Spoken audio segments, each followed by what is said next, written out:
L'humanité célèbre le 1er novembre de chaque année la fête de Toussaint, fête au cours de laquelle chacun témoigne une profonde pensée à l'égard d'un parent qu'il a quitté.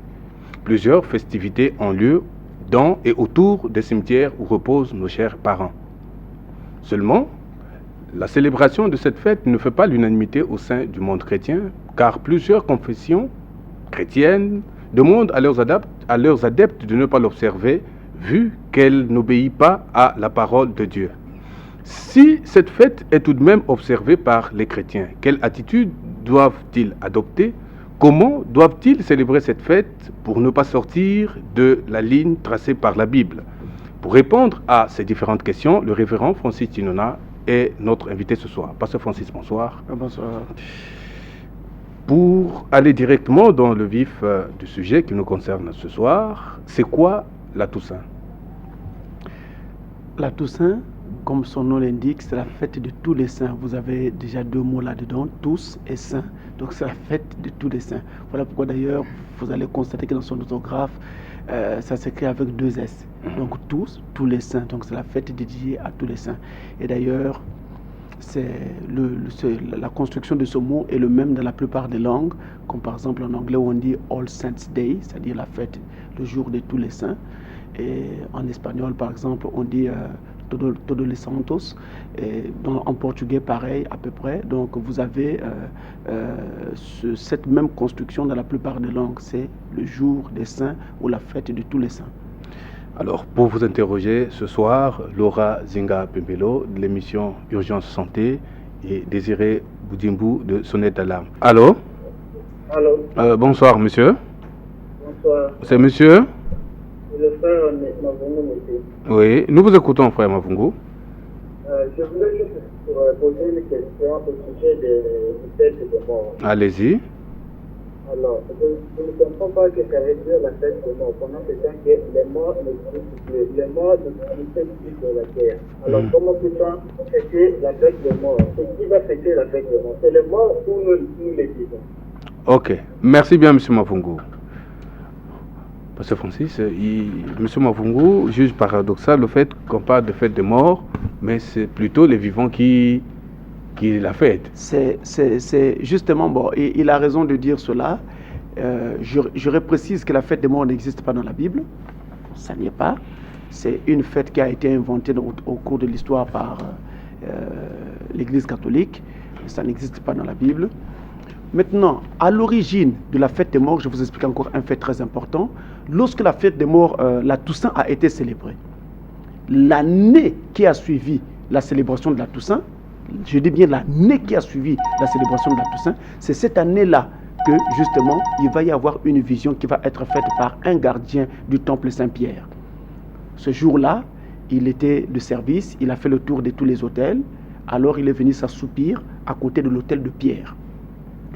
Et c'était donc le jour où ils avaient célébré la Toussaint. Alors il va faire une vision. Dans sa vision, je raconte seulement la vision, donc je ne fais que restituer l'histoire. Je n'invente rien, je n'ajoute rien, n'est-ce pas? Je rends l'histoire. Il va faire une vision. Dans cette vision, donc, il voit le roi des rois qui était assis sur son trône et autour de lui tous ses anges. Après, il va voir venir la Vierge Marie, ayant sur la tête un diadème de feu. Je ne sais pas toujours comment le feu tenait sur sa tête sans se brûler. Et elle était accompagnée de plusieurs vierges. Je rends l'histoire, de plusieurs vierges. Et la scène change. Dans la vision, on l'amène dans un autre. Le roi des rois le prend, lui, le gardien, par la main, et l'amène dans un autre endroit. Il arrive à cet endroit-là et voit donc des gens qui étaient installés. Ils étaient habillés en or, installés sur des belles tables. Ils étaient dans le faste. Et à côté, il y avait des gens qui étaient nus, misérables et dans la désolation. Et le roi des rois, vous entendez? Donc Dieu lui dira, vois-tu la différence avec ces gens? Il dit, les gens qui sont dans la splendeur et autres, ce sont des gens qui ont des soutiens. Donc il y a des gens qui prient pour eux et ils font de ces prières-là. Voilà pourquoi ils sont dans cette félicité. Mais ceux qui sont misérables et nus et tout le reste, ils n'ont pas d'amis au ciel, pas d'amis sur la terre qui fassent monter pour eux des prières afin qu'ils soient soutenus. Maintenant, quand tu vas sortir de cette vision, va dire au souverain pontife d'instituer une fête des âmes. Donc après la Toussaint, il doit instituer une fête des âmes. C'est alors que le gardien, sortant de sa vision, rapporte la chose et on va donc instituer une fête des âmes. Des âmes quoi? Des âmes défuntes. Et cette fête-là va donc avoir lieu au lendemain de la Toussaint. Ça, c'est donc l'histoire. Comment est-ce que cette fête des âmes est née? Donc le 2 novembre. Le 2 novembre. Et donc cette fête devait servir à faire que les défunts, ceux qui sont déjà partis, puissent avoir du soutien venant de la terre en leur faveur, des prières qui monteraient pour eux en leur faveur. Vous voyez, c'est ce qui s'est passé. Maintenant, cette fête va être généralisée par l'action menée par l'abbé de Cluny, qu'on appelait l'abbé Odulan. Nous sommes aux alentours de l'an 100. Il va apprendre que de l'Etna, c'était un volcan qui se trouve en Italie, et il va apprendre qu'il y avait des hurlements qui sortaient de ce volcan, des hurlements de démons, des hurlements des âmes défuntes qui criaient pour qu'on fasse quelque chose afin qu'ils soient arrachés des mains de ces démons-là.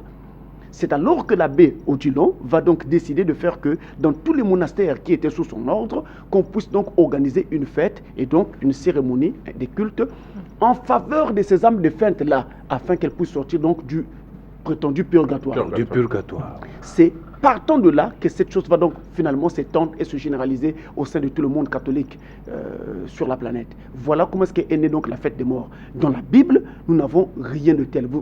Pendant que je parle là, vous voyez très bien que de tous les mots que j'ai utilisés, vous n'avez rien dans la Bible, il n'y a rien. Donc, si je peux m'amuser à poser cette question, Pasteur Francis ne croit pas au purgatoire. Enfin, je croirais au purgatoire si dans la Bible il y avait un prétendu purgatoire. Ça n'existe pas. Le mot n'est même pas dans la Bible. Ça n'existe même pas.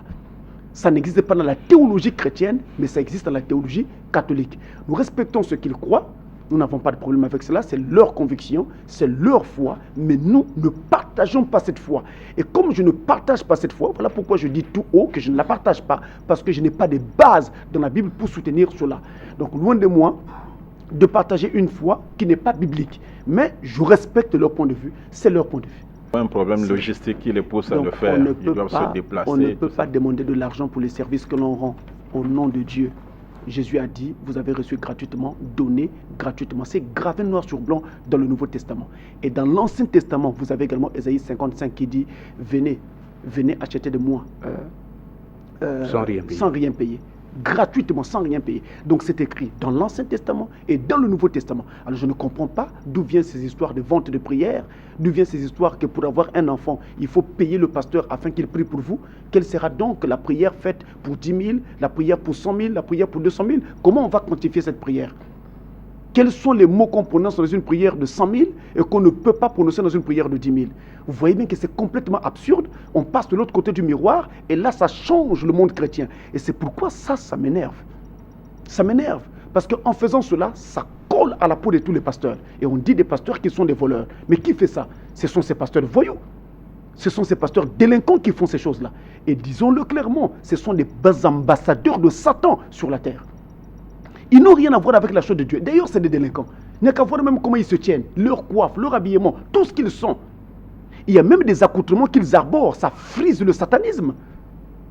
Donc, ne me parlez pas de ça, parce que ça me sort de moi. Alors, la puissance de Dieu ne peut pas être achetée. Vous avez par exemple Actes des Apôtres chapitre 8, où quand l'apôtre Pierre et Jean arrivent dans la localité de Samarie et prient pour les gens pour le baptême du Saint-Esprit, il y avait un magicien qui était là qu'on appelait Élimas. Voyant que le Saint-Esprit était reçu par l'imposition des mains de ces deux anciens, il leur a proposé de l'argent afin qu'on lui donne cette puissance et que lui aussi fasse des miracles. Pierre a dit, tu vas mourir avec ton argent. Parce que tu es dans un fiel amer. Donc ce n'est pas du tout correct. Vas-y.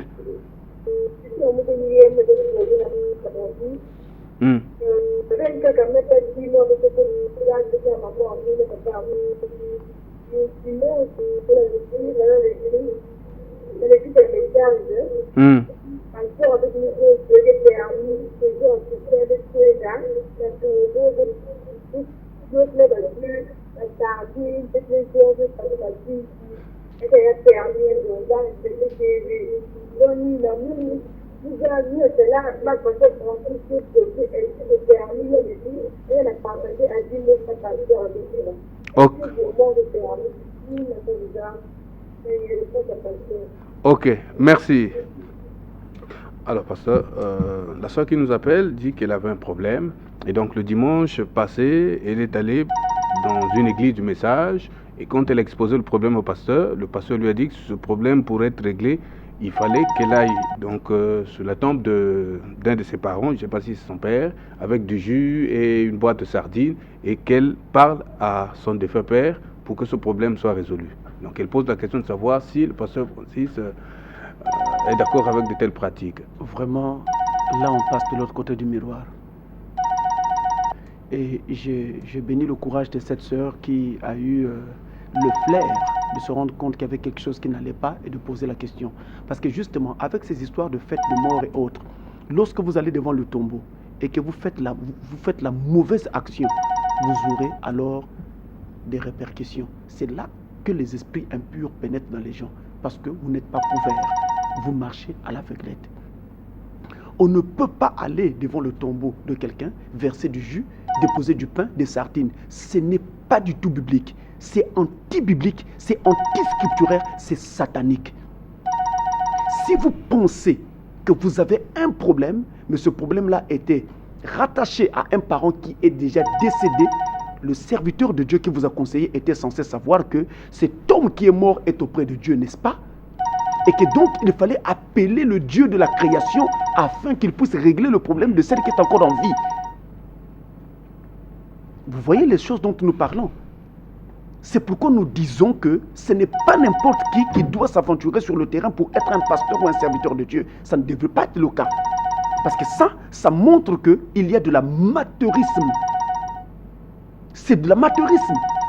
Parce que ça, c'est envoyer une âme vers la mort. Et après, il faudra maintenant courir pour faire des services pour délivrer ces gens-là parce qu'ils sont possédés par des esprits. Mais qui l'a envoyé là? Mais c'est toi, monsieur le pasteur. C'est de l'amateurisme. N'essayez jamais de faire pareille chose. Et n'oubliez pas, pendant que les gens se tiennent au cimetière, le jour même de la fête des morts et tout le monde s'agite et autres, les sorciers aussi y vont. Les magiciens aussi, ils n'ont parfois rien à faire au cimetière ce jour-là. Ils vont juste balader pour voir quel est l'esprit faible qu'ils vont trouver là et qu'ils peuvent saisir très facilement. Et ce jour-là, tu vas comme ça pour vendre ton âme, sans t'en rendre compte. Pourquoi? Parce que tu n'es pas couvert par le sang de Jésus et parce que tu es allé et tu t'es mis à poser des actes qu'il ne fallait pas. Déposer de la sardine, mais même votre propre intelligence. Est-ce que le tombeau va s'ouvrir pour que le mort sorte et mange cette boîte de sardines? Maintenant, si vous attendez seulement le 2 novembre ou le 1er novembre pour aller donner une éventuelle boîte de sardines à un mort, donc tout le reste de l'année, il ne mange pas. Il souffrirait. Mais il ne vivrait plus. Je ne sais pas s'il y a la vie ou quoi dans le temps. Déjà qu'il est mort, c'est pas. C'est complètement absurde.